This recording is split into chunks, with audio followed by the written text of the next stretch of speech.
Hello everyone, I am Ifra. Hope you are doing well. तो start करते हैं अपना आज का टॉपिक। आज हम पढ़ेंगे कि एडवर्ब फ्रेज और एडवर्बियल क्लॉज में क्या डिफरेंस होता है। काफ़ी बच्चे इसमें कंफ्यूज रहते हैं, तो हम इनको विद डेफिनेशन और उनके कुछ एग्जाम्पल के साथ इनमें डिफ्रेंशिएट करेंगे। ठीक है, तो स्टार्ट करते हैं। हेडिंग लिखते हैं यहाँ पर, डिफरेंस बिटवीन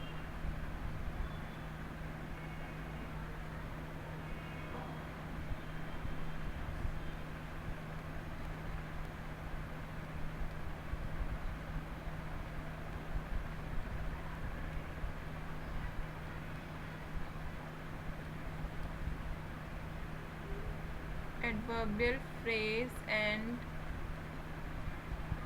adverbial clause। ठीक है, इन दोनों में डिफरेंस क्या होता है अभी ये देखते हैं। तो डिफरेंस कर रहे हैं तो एक बार टेबल भी बना लेते हैं, टेबल से ज़्यादा इजीली समझ आता है।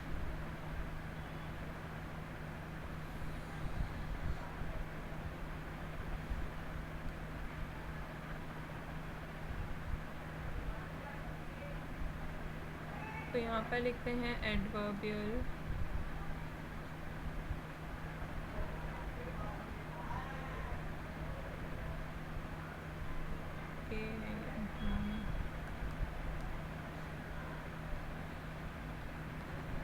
फ्रेज, और इसमें क्या देखेंगे, एडवर्बियल क्लॉज। ठीक है, इन दोनों में डिफरेंस स्टार्ट करते हैं। तो देखते हैं फर्स्ट पॉइंट क्या कह रहा है। फर्स्ट पॉइंट कहता है कि सबसे पहले देखते हैं एडवर्बियल फ्रेज को। तो फर्स्ट पॉइंट कहता है एन एडवर्बियल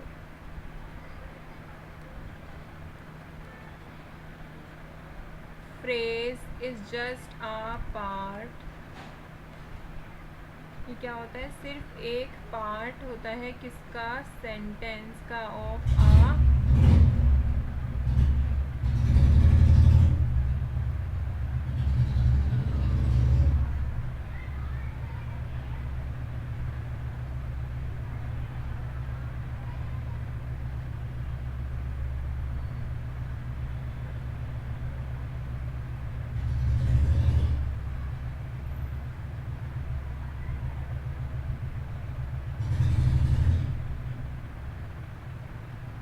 किसका पार्ट होता है, सेंटेंस का पार्ट होता है। ठीक है, क्या चीज़, एडवर्बियल फ्रेज, जो कि दैट इज एम्प्लॉयड, वो काम क्या करता है,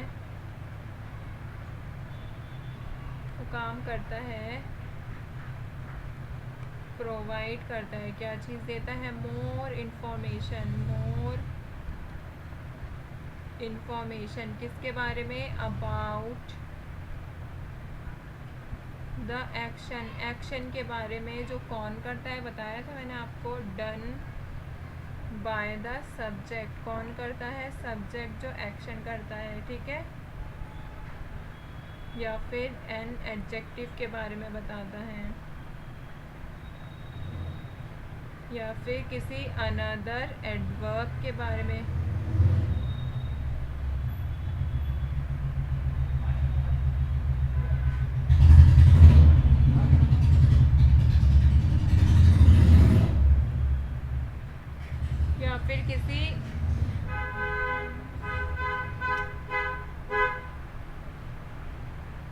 या फिर किसी अनदर एडवर्ब के बारे में एक्स्ट्रा इंफॉर्मेशन प्रोवाइड करता है। ठीक है, तो एडवर्बियल फ्रेज का हमने फर्स्ट पॉइंट क्या देखा, एडवर्बियल फ्रेज सिर्फ एक पार्ट होता है सेंटेंस का, जो कि हमें इंफॉर्मेशन प्रोवाइड करता है, एक्स्ट्रा जो एक्शन किया जा रहा होता है सब्जेक्ट के थ्रू, या फिर एडजेक्टिव, या फिर अनदर एडवर्ब, या फिर कोई और फ्रेज। ठीक है, अब देखते हैं एडवर्बियल क्लॉज क्या होता है। तो लिखते हैं यहाँ पर एन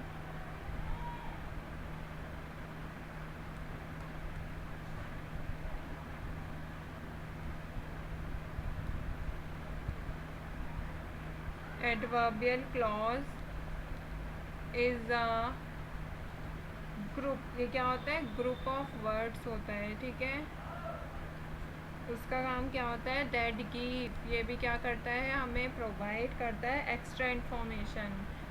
ये भी एक्स्ट्रा इन्फॉर्मेशन प्रोवाइड कर रहा है और ये भी हमें एक्स्ट्रा इन्फॉर्मेशन प्रोवाइड कर रहा है। अब देखते हैं आगे इसमें फ़र्क क्या होता है। अभी तक तो सेम है। किसके बारे में,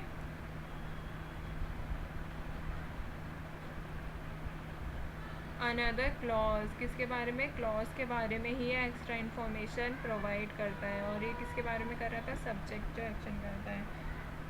and aids to completion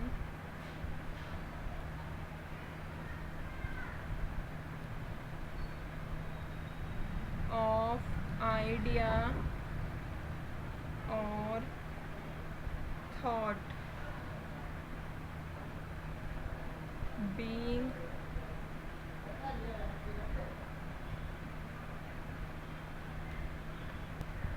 communicated। ठीक है, तो ये क्या कह रहा है, एडवर्बियल फ्रेजेस को एक बार रीड करते हैं। Adverbial phrase is a group of words होता है। क्या होता है, ग्रुप ऑफ वर्ड्स होता है जो कि हमें प्रोवाइड करता है एक्स्ट्रा इन्फॉर्मेशन किसी अनदर क्लॉज के बारे में, या फिर और क्या कहा गया है, and aids in the completion of idea या फिर थॉट, टी नहीं लगाया, टी लिख लीजिएगा, थॉट बीइंग कम्युनिकेटेड। और क्या बताता है ये,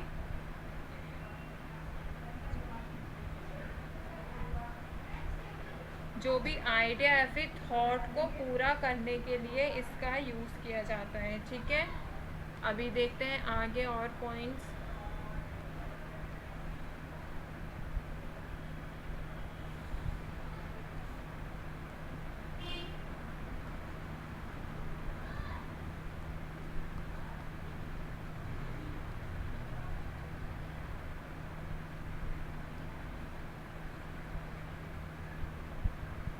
सेकंड पॉइंट क्या कह रहा है, सेकंड पॉइंट कहता है कि एडवर्बियल फ्रेज को जो ज़रूरत नहीं होती है, किसकी,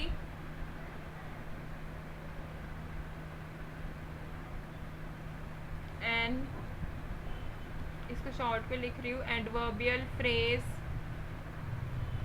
नीड, किसकी नीड नहीं होती है, नॉट नेसेसरली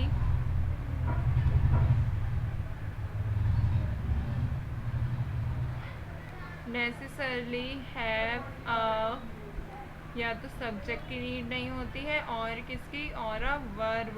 तो ये क्या कह रहा है, एडवर्बियल फ्रेज को ज़रूरत नहीं होती है सब्जेक्ट और वर्ब की, मतलब इम्पॉर्टेंट नहीं होता है इसके लिए। वही अगर एडवर्बियल क्लॉज की बात करें तो ये क्या कहता है, an adverbial clause should contain a subject, इसमें क्या होने चाहिए, सब्जेक्ट होने चाहिए, या फिर एक वर्ब और अ वर्ब। तो इसमें सब्जेक्ट और वर्ब का होना ज़रूरी होता है, इसमें ज़रूरी नहीं होता है। ठीक है, अब देखते हैं फोर्थ पॉइंट क्या कहता है।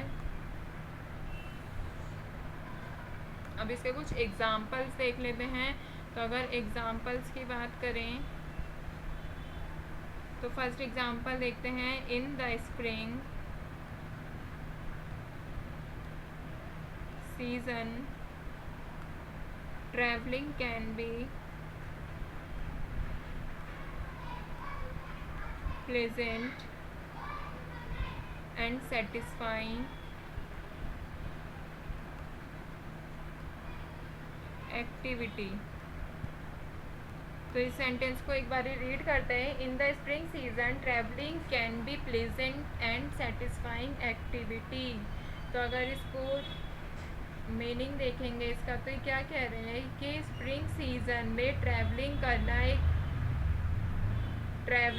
एक बहुत ज़्यादा मतलब प्लेजेंट, जैसे कि आप बोल सकते हैं बहुत ज़्यादा खुशी देने वाला, बहुत ज़्यादा खुशी देने वाला और सेटिस्फाइंग एक्टिविटी होती है। ठीक है,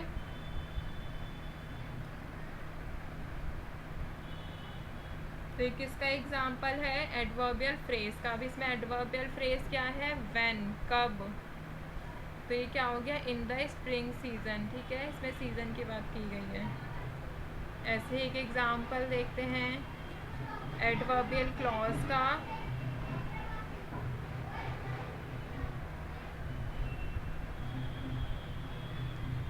as soon as I reach the spot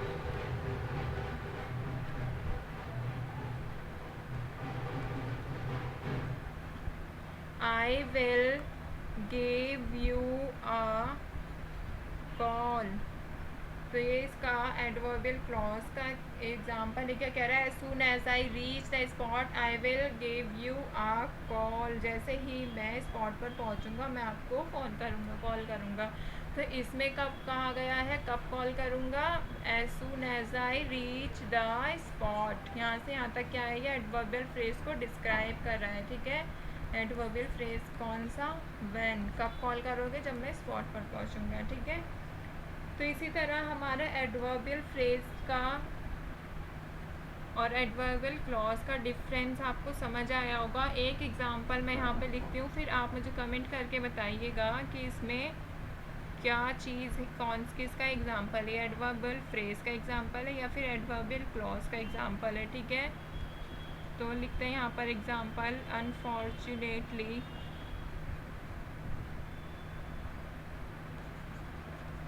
for him I started raining it started raining the moment he left home। तो ये किसका एग्जाम्पल है या आप मुझे बताइएगा कि ये एडवर्बियल फ्रेज है या फिर एडवर्बियल क्लॉज है। अगर आपको डिफरेंस समझ आएगा तो आपके लिए बहुत ज़्यादा इजी है। ठीक है, तो मिलते हैं नेक्स्ट वीडियो में। Stay tuned and thank you.